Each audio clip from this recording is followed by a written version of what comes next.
Material, కార్మిక వ్యయాలు భారీగా పెరిగిన నేపథ్యంలో ప్రస్తుతం అమల్లో ఉన్న ఎస్ఎస్ఆర్ రేట్లతో అభివృద్ధి పనులు చేపట్టడం కాంట్రాక్టర్లకు తీవ్ర భారంగా మారిందని, గోదావరి పుష్కరాల అభివృద్ధి పనులకు మార్కెట్ ధరలకు అనుగుణంగా ప్రత్యేక జీవో జారీ చేసి రేట్లు సవరించాలని state of Andhra Pradesh building contractors association జిల్లా అధ్యక్షుడు చల్లా సురేష్ కుమార్ ప్రభుత్వాన్ని కోరారు.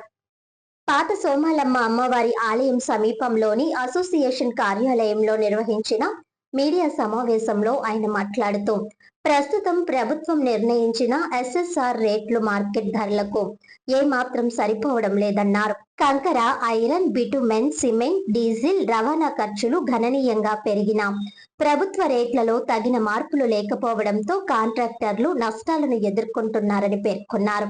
గత 7 సంవత్సరాలుగా చాలా మంది కాంట్రాక్టర్లు నష్టాలతోనే పనులు చేస్తున్నారని, ఒక ప్రాజెక్టులో గరిష్టంగా 10 నుంచి 15% మాత్రమే మార్జిన్ ఉంటుందని, మిగిలిన నిధులు కార్మికులు, యంత్రాలు, రవాణా, వడ్డీలు తదితర ఖర్చులకే వెళ్తాయని వివరించారు. రానున్న గోదావరి పుష్కరాలకు సుమారు ఏడాది సమయం మాత్రమే మిగిలి ఉందని, ఇప్పటికైనా ప్రత్యేక జీవో ద్వారా రేట్లు సవరించకపోతే టెండర్లు వచ్చినా పనులు నాణ్యతతో నిర్ణీత గడువులో పూర్తి చేయడం కష్టమవుతుందని హెచ్చరించారు. లక్షలాది మంది భక్తులు వచ్చే పుష్కరాల నేపథ్యంలో నాణ్యత, సమయపాలన అత్యంత కీలకమని ఆయన అన్నారు. కాంట్రాక్టర్లు నాణ్యత లేని పనులు చేస్తున్నారనే విమర్శలను సురేష్ కుమార్ ఖండించారు. ప్రస్తుతం ప్రతి ప్రాజెక్టుపై థర్డ్ పార్టీ ఆడిట్, శాఖాపరమైన తనిఖీలు, విజిలెన్స్ పరిశీలనలు జరుగుతున్నాయని చెప్పారు. 2 సంవత్సరాల డిఫెక్ట్ లయబిలిటీ పీరియడ్ ఉండడంతో నిర్మాణాల నాణ్యతపై కాంట్రాక్టర్లకు పూర్తి బాధ్యత ఉంటుందని పేర్కొన్నారు. రాష్ట్రంలో నైపుణ్యం కలిగిన కార్మికుల కొరత తీవ్రంగా ఉందని ఆయన ఆందోళన వ్యక్తం చేశారు. ఇతర రాష్ట్రాల నుంచి వచ్చే కార్మికుల సంఖ్య తగ్గడంతో పాటు వేతనాలు కూడా పెరిగాయని చెప్పారు. స్థానిక యువతకు నిర్మాణ రంగంలో ప్రత్యేక శిక్షణ ఇచ్చి స్కిల్డ్ లేబర్ ను తయారు చేయాలని ప్రభుత్వానికి సూచించారు. వర్కింగ్ క్యాపిటల్ సమస్య కాంట్రాక్టర్లను తీవ్రంగా ఇబ్బంది పెడుతోందని సురేష్ కుమార్ తెలిపారు. భారీ విలువైన టెండర్లు సాధించినప్పటికీ బ్యాంకులు తగిన రుణాలు మంజూరు చేయడం లేదని, రైతులకు అందించే విధంగా కాంట్రాక్టర్లకు కూడా తక్కువ వడ్డీతో ప్రత్యేక రుణ పథకాలు అమలు చేయాలని కోరారు. ముఖ్యంగా చిన్న, పెద్ద తరహా కాంట్రాక్టర్లను ఆదుకునే చర్యలు తీసుకోవాలని విజ్ఞప్తి చేశారు. పుష్కరాల నేపథ్యంలో చేపట్టాల్సిన రోడ్డు విస్తరణ పనులపై ప్రభుత్వం ఇప్పటికీ స్పష్టత ఇవ్వలేదని సురేష్ కుమార్ పేర్కొన్నారు. ఏ రోడ్లను విస్తరించనున్నారో ముందుగానే ప్రకటించి భూసేకరణ, టీడీఆర్ తదితర ప్రక్రియలు పూర్తి చేసిన తరువాతే టెండర్లు పిలవాలని సూచించారు. దీంతో పనులు వేగంగా పూర్తవుతాయని, నగర అభివృద్ధికి కూడా దోహదపడుతుందని అన్నారు.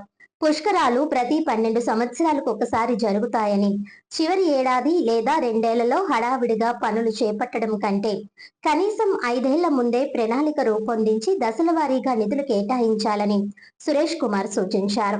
అలా చేస్తే నాణ్యమైన మౌలిక సదుపాయాలు అభివృద్ధి చేయవచ్చని అభిప్రాయపడ్డారు. ఎస్ఎస్ఆర్ రేట్లను మార్కెట్ ధరలకు అనుగుణంగా తక్షణమే సవరించాలి. కాంట్రాక్టర్లకు బ్యాంకు రుణాల్లో ప్రత్యేక సౌకర్యాలు కల్పించాలి. రోడ్డు విస్తరణ పనులపై వెంటనే స్పష్టత ఇవ్వాలి. పుష్కరాల కోసం అవసరమైన సాంకేతిక, ఇంజనీరింగ్ సిబ్బందిని ముందుగానే నియమించాలి. నైపుణ్య కార్మికుల తయారీకి ప్రత్యేక శిక్షణ కార్యక్రమాలు చేపట్టాలి. ఈ సమావేశంలో సబ్కా జిల్లా కార్యదర్శి బి అప్పారావు, వైస్ ప్రెసిడెంట్లు డిఎస్ఎన్ రాజు, KV Ramarao, joint secretary K Krishnamurthy, కోశాధికారి పి రాంబాబు, కార్యవర్గ సభ్యులు వి దుర్గా ప్రసాద్, పిఎల్వి రమణ తదితరులు పాల్గొన్నారు. ఆంధ్రప్రదేశ్ ప్రభుత్వానికి సబ్కా ఈస్ట్ గోదావరి తరఫున వినిపిస్తుంది ఏంటంటే, ప్రస్తుతం ఉన్న ఎస్ఎస్ఆర్ రేట్లు కానీ ప్రస్తుతం ఉన్న రేట్లు ఎక్కడికి మ్యాచ్ అవ్వట్లేదు.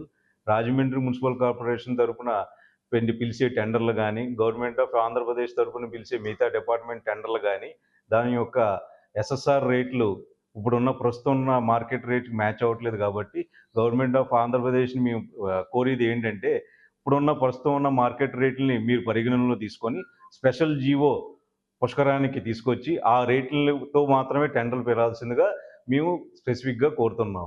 అదేవిధంగా పుష్కరానికి సంబంధించిన వర్కులకి అడ్మినిస్ట్రేటివ్ శాంక్షన్స్ ఇప్పుడు వచ్చి జరగలేదండి. ఆ అడ్మినిస్ట్రేటివ్ శాంక్షన్స్ లేకుండా టెండర్ ప్రక్రియ అసలు స్టార్ట్ అవ్వదండి. ఆ టెండర్ ప్రక్రియ స్టార్ట్ అవుతే కానీ మేము ఏ టెండర్ వేయాలో ఏ టెండర్ వేయకూడదో నిర్ణయించుకునే పరిస్థితుల్లో అయితే లేము. ఆ టెండర్ ప్రక్రియ స్టార్ట్ అయ్యి ఈ పుష్కరం జులైకి మేము ఎండ్ చేయాలంటే టైం చాలా తక్కువ ఉంది సార్. ఈ టైంలో గాని మేము చేయాలంటే మీరు ఎటువంటి పరిస్థితుల్లో అడ్మినిస్ట్రేటివ్ శాంక్షన్స్ ఈ నెలలో ఇస్తే దాన్ని టెండర్ అది పిలిస్తే మేము టెండర్‌లో పాలు పంచుకోవడానికి వీలవుతదండి. అదే విధంగా విపరీతమైన లేబర్ షార్టేజ్ ఉంది. ఆ లేబర్ షార్టేజ్‌ని అధిగమించాలంటే స్కిల్ డెవలప్‌మెంట్ అనే ప్రోగ్రామ్‌ని ఆంధ్రప్రదేశ్ ప్రభుత్వం తక్షణమే యుద్ధ ప్రాతిపదికన తీసుకొని స్కిల్ డెవలప్‌మెంట్ అంటూ చేసుకుంటే, ఆ స్కిల్ డెవలప్‌మెంట్‌లో లబ్ధి పొందిన యువకులందరూ గూడా మనకు మా ఈ ఈ కార్యక్రమాల్లో అవైలబుల్‌గా వచ్చి మాకు పనులు జేయడానికి సిద్ధంగా ఉంటారండి. అదే విధంగా పుష్కరానికి పిలిచే పనుల్లో అతి ముఖ్యమైన, అతి కంపల్సరీ అయిన, అతి అవసరమైన పనులు మాత్రమే పిలవాల్సిందిగా కోరుతున్నామండి.